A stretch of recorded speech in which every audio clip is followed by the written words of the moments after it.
Hello everyone. आज के इस वीडियो के अंदर एक न्यूज़ आपके सामने है जो कि रिक्रूटमेंट को लेकर है, जो कि high court of Madhya Pradesh यानी जबलपुर में आपके लिए एक इम्पॉर्टेंट इंफॉर्मेशन अवेलेबल है जो कि पब्लिश की गई है।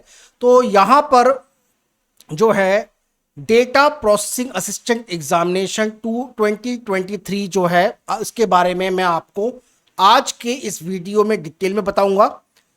किस तरह का एग्ज़ाम होगा, क्या पोस्ट है, क्या इंपॉर्टेंट डेट है, क्या इसकी जॉब क्वालिफिकेशन है, क्या एलिजिबिलिटी है, क्या इसका पे स्केल है, सारी बातें इस वीडियो में high court of Madhya Pradesh Jabalpur के बारे में मैं आपको बताऊंगा। ओके, तो डेटा प्रोसेसिंग असिस्टेंट एग्जामिनेशन का ये नोटिफिकेशन है। तो आइए इस नोटिफिकेशन के पास हम लोग लेके चलते हैं आपके सामने। तो ये आप देख सकते हैं कि ये जो नोटिफिकेशन है ये 31 जुलाई को पब्लिश हुआ था और ये जो है एडवर्टाइजमेंट नंबर भी मेंशन है यहाँ पर। तो अब ये हो सकता है ये जो वीडियो है आपके सामने वो 1 अगस्त को आया होगा, बट मैंने ये वीडियो रिकॉर्ड आपके सामने 31 जुलाई को ये कर दिया है। अब ये जो है high court of Madhya Pradesh Jabalpur के द्वारा ये एडवर्टाइजमेंट निकाला गया है। अब यहाँ पर जो ऑनलाइन एप्लीकेशन फॉर्म है वो 31 जुलाई से फिल किए जाएंगे 12 बजे से, और इसकी लास्ट डेट जो है 31 अगस्त है। ठीक है, फॉर्म को करेक्ट भी कर सकते हैं। जो डेट दे रखी है 5 सितंबर से आपका ऑनलाइन एप्लीकेशन फॉर्म जो है वो करेक्ट आप कर सकते हैं, जो कि 7 सितंबर तक चलेगा एप्लीकेशन फॉर्म को करेक्ट करने का। और इसमें एग्जामिनेशन की जो डेट है वो नहीं दी गई है, वो आपको आगे बताया जाएगा। आगे एक सेपरेट नोटिफिकेशन उसके बारे में आपका आएगा। अब ये जो पोस्ट है वो डेटा प्रोसेसिंग असिस्टेंट एग्जामिनेशन की है, जो कि मध्य प्रदेश के अंदर जो जो आपके हाई कोर्ट है उनकी जो सीट है वहां पर आपकी जॉब लगेगी। और ये जो है 23 पोस्ट पर जो है आपका नोटिफिकेशन निकला है, यानी वो रिक्रूटमेंट किया जाएगा। अब बात आती है आपकी यहाँ पर जो इम्पॉर्टेंट है कि जो इसका पे स्केल क्या है भाई, इसकी जॉब क्वालिफिकेशन क्या है, इसकी क्या एलिजिबिलिटी है, क्या एज लिमिट है, जरा उसकी भी बात हम लोग कर लेते हैं। तो डेटा प्रोसेसिंग असिस्टेंट जो है आपका जो पे स्केल है वो 5,200 से 20,200 तक है। 6th पे कमीशन है। एजुकेशन क्वालिफिकेशन की बात करें तो बीएससी कंप्यूटर साइंस चाहिए, इसके अंदर बीसीए हो सकता है, बीएससी आईटी में हो सकता है, या फिर इक्विवेलेंट डिग्री हो सकती है। अभी इक्विवेलेंट डिग्री का क्या मतलब है वो हम लोग जो है थोड़ी देर में आपको मैं बताऊंगा इसमें। और आपके मिनिमम 60% नंबर होने चाहिए आपके ग्रेजुएशन के अंदर। ठीक, तो इसका जो एप्लीकेशन फॉर्म है ना, जब आप इसका सिलेबस देखोगे तो इसका सिलेबस भरने वाला जो स्टूडेंट है उसको कंप्यूटर साइंस की नॉलेज होनी चाहिए। तो जाहिर सी बात है कि यहाँ पर इक्विवेलेंट डिग्री जो है बैचलर डिग्री चाहिए कंप्यूटर साइंस के अंदर या आईटी के अंदर या फिर कंप्यूटर एप्लीकेशन के अंदर।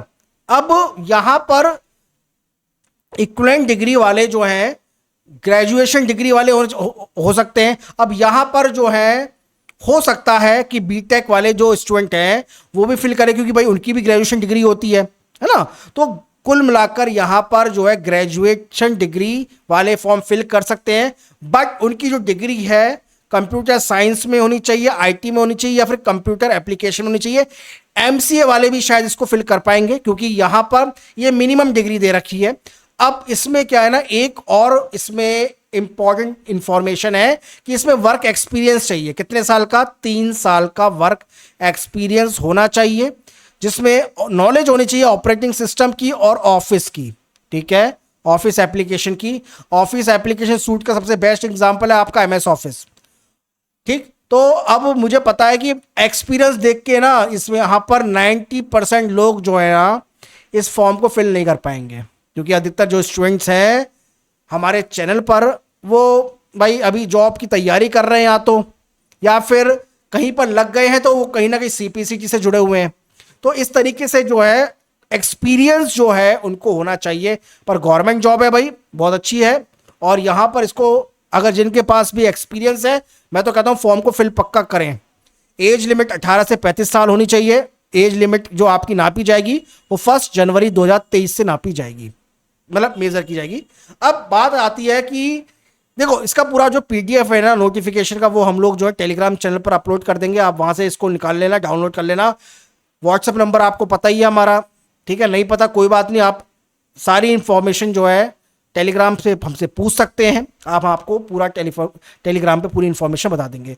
देखो सबसे ज़्यादा जो इंपॉर्टेंट जो इंफॉर्मेशन है वो एजुकेशन क्वालिफिकेशन की है और एक्सपीरियंस की है। क्वालिफिकेशन मैंने बता दिया आपको, कंप्यूटर साइंस में, आईटी में, कंप्यूटर एप्लीकेशन में डिग्री होनी चाहिए, बैचलर डिग्री चलेगी, मास्टर डिग्री होगी तो कोई वो भी चलेगी, कोई दिक्कत नहीं, क्योंकि एटलीस्ट आप फॉर्म को फिल कर पाओगे। ओके, अब डिटेल दे रखी है पोस्ट की। जनरल कैटेगरी के लिए 12 सीटें हैं, एससी के लिए 2+1 है, ठीक है, यानी एक सीट जो है पीएच कैटेगरी की है पर वो भी एससी से भरी जाएगी। एसटी की 5 सीटें, ओबीसी की 3 है, कुल मिलाकर जो टोटल सीट है वो 23 है। ठीक, अब बात आती है एलिजिबिलिटी, बाकी की तो एलिजिबिलिटी बता दी भाई। एलिजिबिलिटी में और जो है भारत का नागरिक होना चाहिए, एक से ज़्यादा वाइफ या हस्बैंड नहीं होनी चाहिए, इस तरीके फॉर द अपॉइंटमेंट जब आपके किया जाए। सर्विस में और भी बहुत सारे इंफॉर्मेशन होती है, वो आप यहाँ से पढ़ लेना। ये सारी बातें मैं यहाँ पे नहीं बताऊंगा, एक्सप्लेनेशन करने की कोई जरूरत नहीं है, ये फालतू की बातें हैं। फालतू बातें है तो इंपॉर्टेंट, बट वो जरूरी नहीं है कि फॉर्म को फिल करने के लिए आपके सामने इनको मेंशन किया जाए। ओके, अब डिस्क्वालिफिकेशन कब कब हो सकता है, ये सारी बातें दे रखी है। डिस्क्वालिफिकेशन के भी यहाँ पे रूल्स रेगुलेशन है, तो पूरे रूल्स रेगुलेशन भाई अपने तो सीधे साधे आदमी है तो कोई दिक्कत नहीं है, फॉर्म को फिल करिएगा अगर आप भर सकते हैं, ठीक है। और मैं मान के चल रहा हूँ तो आप भी सीधे साधे ही लोग होंगे, किसी इस तरह के जो अनफेयर मीन्स है वो आप नहीं करोगे और लेके चल रहे हैं। अब फॉर्म को फिल कैसे करना है, प्रोसीजर क्या है, ये मैं आपको बता देता हूं। तो देखिए, आपका जो ऑनलाइन फॉर्म फिल किया जाएगा, आपको वेबसाइट पर आना पड़ेगा www.mpsc.gov.in पे। यहां पर 4 तरह के लिंक हैं, एक तो एडवर्टाइजमेंट का लिंक है, रजिस्ट्रेशन का लिंक है, एप्लीकेशन का लिंक है और एप्लीकेशन फॉर्म को एडिट करने का लिंक है। ये 4 लिंक है, आप यहां पर इनको देखिएगा, आप फॉर्म को फिल कर पाएंगे आसानी से। और जैसे वैसे और बाकी के फॉर्म आपने फिल करें इसी तरह से भर आप आराम से इसको फिल कर सकते हैं। अब एक और इंपॉर्टेंट बात आती है इसमें कि एग्जामिनेशन की फीस क्या है। तो देखिए, अनरिजर्व्ड कैटेगरी के लिए जो फीस है वो है 777। अब ये 777 कैसे आई, देखो भाई, सर्विस प्रोवाइडर जो चार्ज है, यानी जो आपके एमपी ऑनलाइन वाले लेंगे वो 395 लेंगे, 200 रुपये की आपकी एग्जामिनेशन फीस है, 154 रुपये का आपका जीएसटी हो गया, ठीक, तो पूरी फीस हो गई आपकी 777 रुपये। अब जो रिजर्व कैटेगरी से हैं, जैसे डिसेबिलिटी कैटेगरी, रिजर्व कैटेगरी की, उनके लिए जो फीस है वो 577 रुपये है। क्या, क्योंकि उनके लिए 200 रुपये एग्जामिनेशन फीस जो है वो माफ है, बाकी सारा चार्ज उनको देना पड़ेगा। अब आगे की बात हम लोग कर लेते हैं। तो ये सारी बातें हैं। अब यहाँ पर किनको, मतलब रिजर्व कैटेगरी में किनको माना गया है, तो ये भी मेंशन है भाई, रिजर्व कैटेगरी में उन लोगों को माना गया है जिनके पास डोमिसाइल है मध्य प्रदेश का, दैट्स इट, ठीक है। अब बात ही खत्म हो गई है। अनरिजर्व कैटेगरी वाले अगर दूसरे स्टेट के लोग भी इस फॉर्म को फिल करना चाहते हैं भाई, भर सकते हैं, पर आपकी काउंटिंग जो है वो अनरिजर्व कैटेगरी में होगी अगर आप रिजर्व कैटेगरी के भी हैं दूसरे स्टेट से, ठीक, क्योंकि यहां पर मध्य प्रदेश के जो कैंडिडेट्स हैं उनको जो है प्रायोरिटी दी गई है। फॉर्म फिल करने के बाद एग्जामिनेशन से पहले आपके पास एडमिट कार्ड आएगा, डाउनलोड कर लेना। सेपरेट इंपॉर्टेंट इंफॉर्मेशन आपको आपकी ईमेल पे नहीं दी जाएगी, वेबसाइट पे आके आपको यहां से प्रिंट आउट लेना पड़ेगा। अब सिलेक्शन प्रोसीजर क्या है, जरा भाई इसको भी देखते हैं क्योंकि ये इंपॉर्टेंट है। 3 फेज में आपका पेपर होगा। पहले तो ऑनलाइन एग्जाम होगा, जो कि जिसे हम लोग स्क्रीनिंग एग्जामिनेशन कहते हैं। प्रैक्टिकल और इंटरव्यू भी है, ठीक, बट प्रैक्टिकल और इंटरव्यू के लिए आपको पहला पेपर पास करना पड़ेगा। पहला पेपर पास करने के बाद आपकी एक मेरिट लिस्ट बनेगी, उसके बाद ही आप प्रैक्टिकल और इंटरव्यू दे पाएंगे। और आखिरी में जो मेरिट बनेगी आपकी प्रैक्टिकल और इंटरव्यू के बेसिस पे होगी, वो आपके लिए इंपॉर्टेंट है। तो online form, online preliminary examination का डेट, टाइम, शिफ्ट और सेंटर जो है उसके बारे में आपको बता दिया जाएगा। यहाँ पर आप एक बार फॉर्म को एक बार इसको नोटिफिकेशन को स्टडी करेंगे तो समझ में आ जाएगा। अब यहां पर जो पेपर का पैटर्न है भाई बहुत इंपॉर्टेंट, जरा उसको देख लेते हैं। पेपर का जो पैटर्न है ना, उसमें 100 क्वेश्चन आएंगे, मल्टीपल चॉइस क्वेश्चन होंगे, 2 घंटे का पेपर होगा, 120 मिनट का पेपर होगा। सिलेबस क्या होगा भाई, बहुत जरूरी है क्योंकि सिलेबस ही सारा का सारा खेल है। तो सिलेबस मैं आपको बता देता हूं। तो देखो, कंप्यूटर नेटवर्क और इंफॉर्मेशन सिस्टम है, ठीक। फिर है programming methodology, data structure, computer system architecture, object oriented programming है भाई, तो मतलब टफ है। डीबीएमएस आएगा, डेटाबेस मैनेजमेंट सिस्टम आएगा, ऑपरेटिंग सिस्टम कॉन्सेप्ट आएंगे, ठीक है। Computer organisation architecture, object oriented concept and design analysis of algorithm, algorithm analysis भी है, यानी डेटा स्ट्रक्चर है तो एल्गोरिथम एनालिसिस भी पक्का ही होगा। डेटा कम्युनिकेशन कंप्यूटर है, ऑपरेटिंग सिस्टम है, internet of things and application है। कहीं ना कहीं इन्होंने operating system, computer network, object oriented programming और कंप्यूटर ऑर्गेनाइजेशन को इन्होंने 2 बार रिपीट कर दिया है। वैसे इसको आप एक बार लिखते तो काम समझ में आ जाता हमको भी, ठीक है। चलिए कोई बात नहीं। तो 100 नंबर का पेपर है, तो भाई अगर आपकी डिग्री कंप्यूटर साइंस के अलग है, आईटी से अलग है, कंप्यूटर एप्लीकेशन से अलग है, तो ये सिलेबस ही ऐसा है कि आप इसके फॉर्म को फिल नहीं कर पाओगे, क्योंकि बहुत डिटेल में एग्जाम होगा। क्योंकि 3 साल की डिग्री या 4 साल की डिग्री जो आपकी है उसमें डिटेल में आपसे सवाल पूछ जाएंगे। तो अगर आपकी डिग्री कॉमर्स की है, आर्ट साइड की, तो भाई इसको प्लीज़ फेल मत कीजिएगा, आप इसको क्रैक नहीं कर पाओगे क्योंकि टफ है थोड़ा, है ना। ऑब्जेक्शन, फाइनलाइजेशन, मॉडल आंसर क्या होगा, ये बात की बात है, हम लोग बाद में देखेंगे।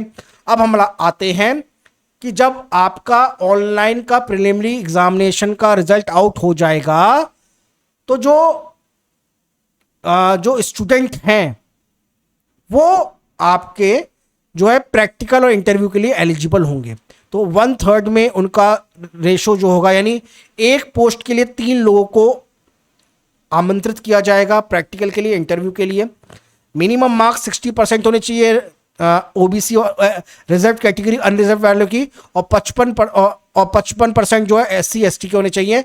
मतलब कम से कम होने चाहिए, मतलब कम से कम, मतलब यह है कि 100 में से जो 100 नंबर का पेपर होगा ना, तो कम से कम 60 नंबर जनरल कैटेगरी और ओबीसी के होने चाहिए, और 55 नंबर जो है मिनिमम है। ऐसा नहीं कि आप अगर इतना मार्क्स ले आओगे तो आपका हो जाएगा, ये गारंटी नहीं है। उसके बाद आपकी कट ऑफ बनेगी, ठीक है।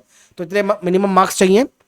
तो ये आपका, उसके बाद आपका जो पेपर होगा, ऑनलाइन पेपर होगा, उसके बाद आपका एक लिस्ट आएगी जिसमें वो कैंडिडेट जो कि एग्जामिनेशन को, प्रैक्टिकल एग्जाम को, इंटरव्यू को दे पाएंगे, उनके बारे में उनकी पूरी उनका नाम मेंशन होगा। और उस पेपर के बाद तो प्रैक्टिकल एग्जाम कहाँ किस में से होगा, तो प्रैक्टिकल एग्जाम का भी फॉर्म वही है जो पहले वाला है, ठीक है।